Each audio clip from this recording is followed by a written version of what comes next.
झारखंड में जनगणना 2027 का काम जल्द शुरू होने वाला है। जनगणना कार्य निदेशालय के वरिष्ठ अधिकारियों ने प्रेस कॉन्फ्रेंस कर इस बारे में विस्तृत जानकारी दी है। विभाग के निदेशक प्रभात कुमार ने बताया कि जनगणना की प्रक्रिया 2 चरणों में पूरी होगी। फिलहाल प्रथम चरण की तैयारी हो रही है और इस पर लोग खुद पोर्टल के माध्यम से जनगणना में शामिल हो सकते हैं। वहीं डिजिटल माध्यम से जनगणना होने की वजह से आंकड़े बहुत तेजी से आएंगे और 1 मई से 15 मई 2026 तक स्वर जनगणना होगी और उसके बाद 16 मई से 14 जून तक गृह जनगणना होगी। जनगणना के दौरान मिलने वाली व्यक्तिगत जानकारी पूरी तरह से गोपनीय रखी जाएगी। बताती चले कि आज़ादी के बाद ये 8वीं जनगणना होगी। दूसरे चरण में जातिगत जनगणना होने की भी संभावना है।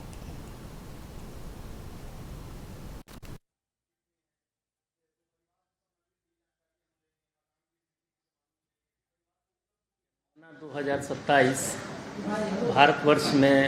भारत भर में अप्रैल 2027 से इसकी प्रक्रिया प्रारंभ हो चुकी है। झारखंड सरकार के निर्णय के अनुसार झारखंड राज्य में यह जनगणना का प्रथम चरण 1 मई 2027 से प्रारंभ होना है और यह प्रक्रिया 14 जून 2027 तक चलेगी।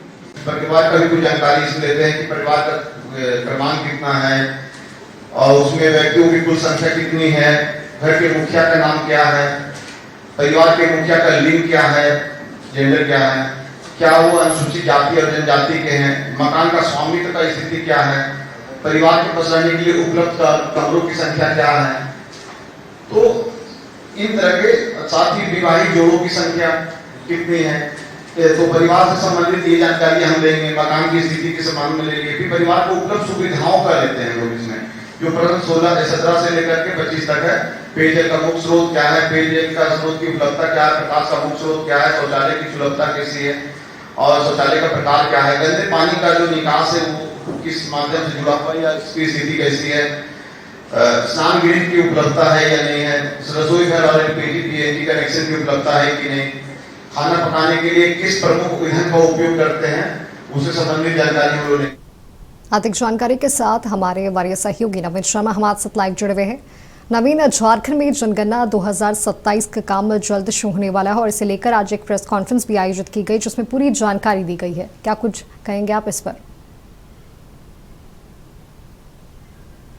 देखिए, पूरे देश में अगर जनगणना की बात की जाए तो पूरे देश में जनगणना जो है वो होने जा रही है। हालांकि अगर झारखंड की बात की जाए तो झारखंड में 1 मई 2026 से 14 जून 2026 तक जो है स्वतः जनगणना जो है वो किया जाएगा।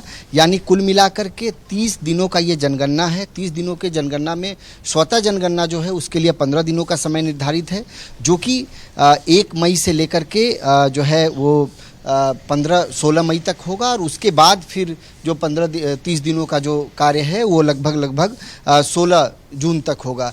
जाहिर तौर पर पहले स्वतः जनगणना होगा, उसके माध्यम से पोर्टल के द्वारा जो है आप अपनी जानकारी जो है साझा कर सकते हैं। जानकारी की बात की जाए तो कुल 33 प्रश्न के माध्यम से ये जनगणना जो है कराया जाएगा और उसके बाद जो इसका दूसरा फेज है, यानी ये तो पहले चरण की बात हो रही है, दूसरा चरण 9 फरवरी 2027 से लेकर के 28 फरवरी 2027 के बीच एक साथ पूरे देश में संपन्न होगा।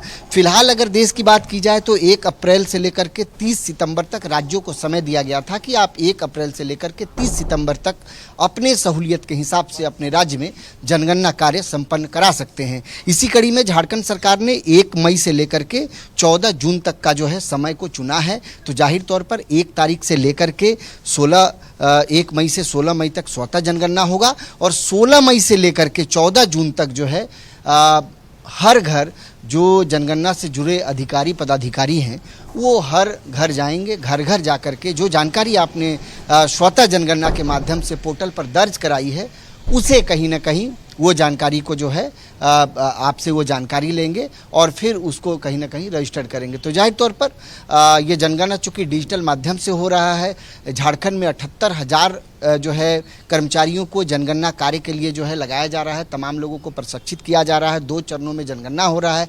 2026 में जो है प्रथम चरण का जनगणना संपन्न हो जाएगा और 2027 में जो यानी फरवरी महीने में ही दूसरे चरण की जनगणना को जो है संपूर्ण कर लिया जाएगा, उसे संपन्न कर लिया जाएगा। उस समय चूँकि मैन टू मैन वहाँ पे हर घर जाकर के अधिकारी जो हैं वो व्यक्तिगत हर व्यक्ति की जो है वो जानकारी लेंगे।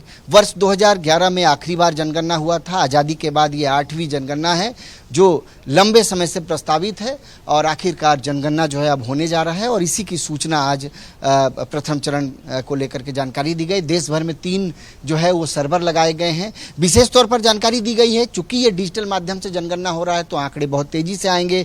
देश भर में 3 जगह जो है उसके सर्वर लगाए गए हैं। डेटा को सुरक्षित रखने के लिए विशेष इंतजाम किए गए हैं ताकि डेटा किसी तरह से लीक नहीं हो। व्यक्तिगत जानकारी जो है वो ना तो केंद्र सरकार जान पाएगी ना ही राज्य सरकार, यानी कोई भी आपके व्यक्तिगत जानकारी को नहीं जान सकता है।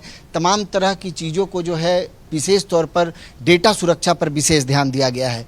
तो जाहिर तौर पर डिजिटल माध्यम से हो रहा है। दूसरी तरफ जन सुविधाओं को देखते हुए ये भी अपील किया गया है कि चूँकि डिजिटल माध्यम से जनगणना हो रहा है तो बहुत सारे जो साइबर फ्रॉड हैं वो एक्टिव हो जाएंगे। तो ऐसे में विभाग के तरफ से ये कोशिश की गई है कि ये जो जनगणना होगा इसमें चूँकि डिजिटल माध्यम से होगा, मोबाइल और के माध्यम से होगा, ऐप के माध्यम से, पोर्टल के माध्यम से होगा, तो किसी भी तरीके का OTP आपको शेयर नहीं करना है। जो व्यक्ति आपके यहाँ जनगणना के लिए आ रहा है उसकी जानकारी आपके पास होनी चाहिए। अगर जानकारी नहीं है तो उसका आई कार्ड देखने के बाद ही किसी तरह की जानकारी उसके साथ साझा करें। तो ये कहीं ना कहीं अपील जरूर निदेशालय की तरफ से किया गया है। के लिए आपका बहुत बहुत धन्यवाद। तो आपको बता दें कि झारखंड में जनगणना 2027 का जल्द ही काम शुरू होने वाला है और इसे लेकर आज प्रेस कॉन्फ्रेंस कर पूरी जानकारी भी दी गई है। फिलहाल इस बुलेटिन में इतना ही। मुझे दीजिए इजाजत। नमस्कार।